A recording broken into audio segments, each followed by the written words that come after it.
আপনারা জানেন শহীদ প্রেসিডেন্ট জিয়াউর রহমান সাহেব ক্ষমতা থাকা অবস্থায় আমি স্কুল নাটোর সরকারি বালক বিদ্যালয়ের ছাত্র ছিলাম।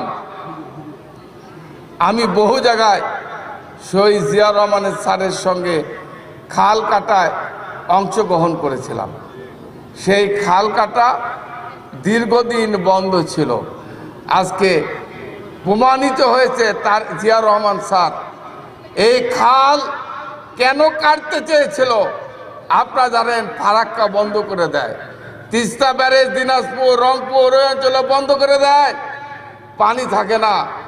এই উত্তরাঞ্চলের মানুষের পানি রিজার্ভ থাকা খুবই প্রয়োজন। এই জন্য উনি বলেছিলেন বিএনপি ক্ষমতায় গেলে খাল খনন শুরু হবে। আপনারা দেখেছেন গতকালকে তারেক রহমান সাহেব খাল খননের মাধ্যমে উনি এই কর্মসূচি শুরু করেছেন। আমি মনে করি আপনাদের মনে করিয়ে দিতে চাই, জিয়াউর রহমান সাহেব যখন ক্ষমতা ছিলেন, যখন খাল খনন করেছিলেন, আপনারা দেখেছেন বাংলাদেশ খাদ্যে স্বয়ংসম্পূর্ণ হয়েছিল। ইনশাল্লাহ আগামী দিনে বাংলাদেশের খাদ্যের আর অভাব থাকবে না। প্রিয় ভাইয়ের আমার, আপনারা জানেন এদেশের মসজিদের ইমাম, মসজিদের মুয়াজ্জিন সবচেয়ে অবহেলিত, নির্যাতিত এই মসজিদের ইমাম হচ্ছে এদেশের আমাদের নেতা।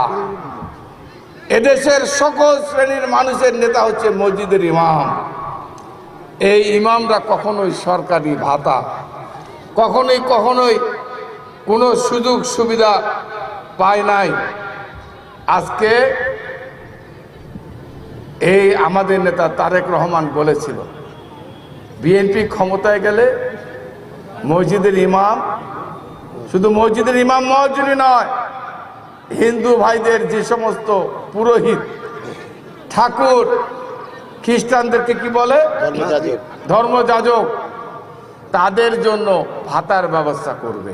দেখেন গত কয়েকদিন আগে দেখেছেন সমস্ত মসজিদের ইমাম মুয়াজ্জিনকে ডেকে উনি টাকা দেওয়া, অর্থাৎ প্রতি মাসে তাদের ভাতা, অর্থাৎ বাংলাদেশের প্রত্যেকটা মসজিদের মুয়াজ্জিন ইমাম তারা সম্মানী ভাতা পাবে ইনশাআল্লাহ।